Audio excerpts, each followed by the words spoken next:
Centrales hidroeléctricas.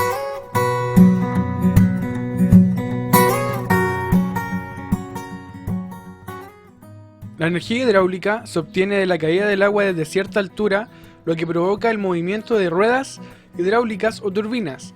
Dichas turbinas o ruedas a su vez provocan un movimiento cinético de rotación, que se transmite a un generador eléctrico y este produce energía eléctrica, la cual se distribuye mediante el tendido eléctrico. A la energía que proviene del agua se le llama energía hidráulica y del sitio de donde se obtiene, central hidroeléctrica. Clasificación de las centrales hidroeléctricas. Se pueden clasificar bajo varios argumentos, como características técnicas, peculiaridades del asentamiento y condiciones de funcionamiento.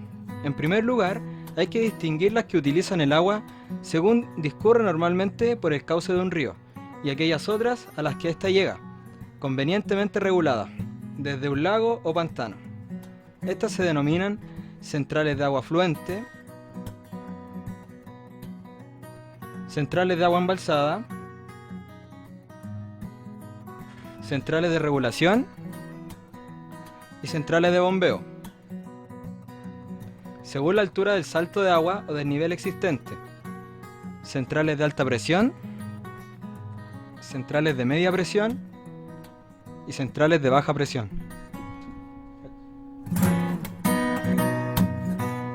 Desventajas de construir una central hidroeléctrica. La construcción de represas y, por extensión, la formación de embalses provocan un impacto ambiental que se extiende desde los límites superiores del embalse hasta la costa. Este impacto tiene las siguientes consecuencias, muchas de ellas irreversibles. Sumerge tierras alterando el territorio. Modifica el ciclo de vida de la fauna. Dificulta la navegación fluvial y el transporte de materiales aguas abajo.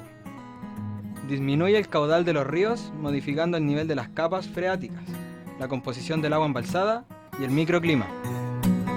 Impacto de las hidroeléctricas.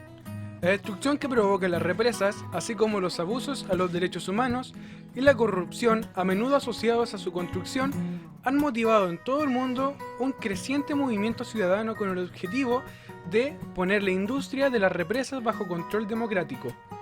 En muchos lugares, incluyendo los Estados Unidos, Pakistán, Brasil y Guatemala, las comunidades están presionando para obtener reparaciones por los daños y perjuicios causados por represas que fueron construidas, en algunos casos, hace muchas décadas. Eficiencia de las hidroeléctricas.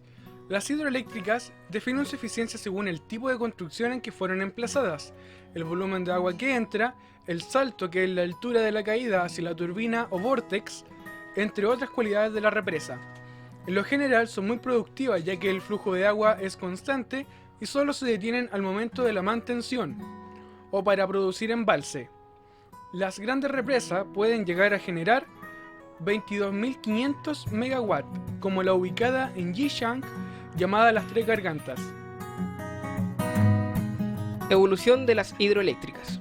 La fuerza del agua ha sido utilizada durante mucho tiempo para moler trigo, pero fue con la revolución industrial cuando comenzó a tener gran importancia con la aparición de las ruedas hidráulicas para la producción de energía eléctrica.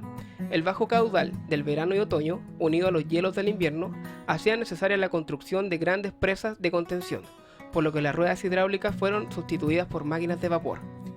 La primera central hidroeléctrica se construyó en 1880 en Inglaterra. El principal impulso de la energía hidráulica se produjo por el desarrollo del generador eléctrico, seguido por el perfeccionamiento de la turbina hidráulica, y debido al aumento de la demanda de electricidad a principios del siglo XX.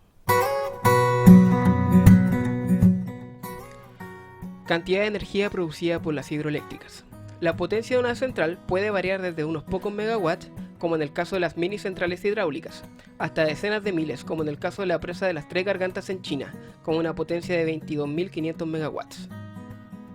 En Chile podemos encontrar la central Ralco, con una potencia instalada de 690 megawatts, ubicada a 120 kilómetros al oriente de Los Ángeles, región del Biobío. También podemos encontrar una central mini hidráulica ubicada al oriente de Rancagua, sexta región. Su nombre es Central Sausalito, con una potencia instalada de 12 megawatts. Antes de hablar del balance de energía y materia, tenemos que definir los tres generadores más usados en las hidroeléctricas. La primera es la rueda Pelton, que necesita un salto de 70 a 1800 metros y un caudal entre 0,1 a 50 metros cúbicos por segundo, para generar una potencia de 50 a 200.000 kilovatios, con un rendimiento del 85%.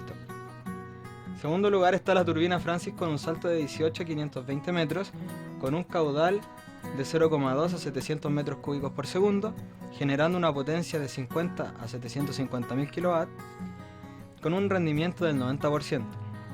Y por último está la turbina Kaplan, que necesita un salto de 7 a 60 metros, con un caudal de 0,7 a 1000 metros cúbicos por segundo, generando así de 50 a 180.000 kilovatios, con un rendimiento del 95%. La energía que tiene el agua del embalse es potencial y se transforma en cinética al pasar por las turbinas. La cantidad de agua que pasa por la turbina es de millones de litros por segundo, por lo tanto no podemos trabajar con la energía porque tendríamos cifras enormes, y los cálculos se realizan por unidad de tiempo. Si se conoce el salto, ocuparemos esta fórmula, y si se conoce la velocidad, ocupamos esta fórmula.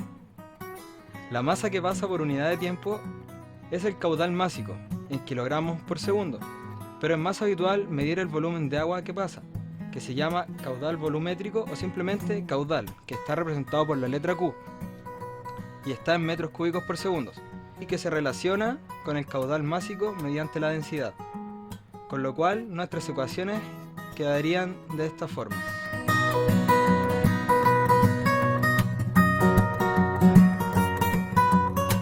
Como conclusión, la energía hidráulica como fuente para producir electricidad puede ser muy beneficiosa, puesto que aprovecha la energía producida por el agua en movimiento para hacer corriente eléctrica, pero traería problemas por el hecho de inundar grandes terrenos fértiles y cambiar completamente la vista de un ecosistema posiblemente muy admirable.